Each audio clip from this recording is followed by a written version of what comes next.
Hi, I'm Dave Kirk with Epiphan Video. We're here at our ISE booth 2020, and I'm here to talk to you about the Pearl products.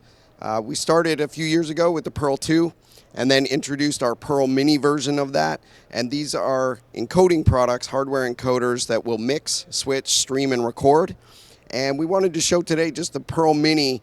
It's completely integrated with Kaltura and Panopto. So in an education or a corporate environment where you've got a content management system like that, you can connect these in and completely control them from the CMS.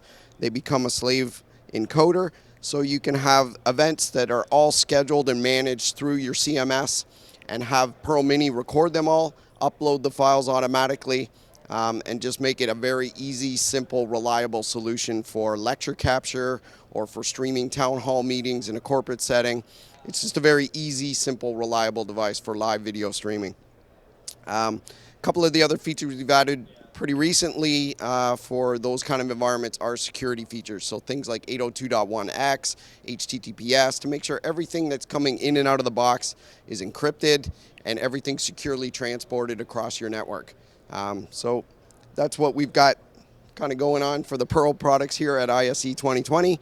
I'm Dave Kirk. If you want more information on these products, go to epiphan.com and you'll find everything you need there.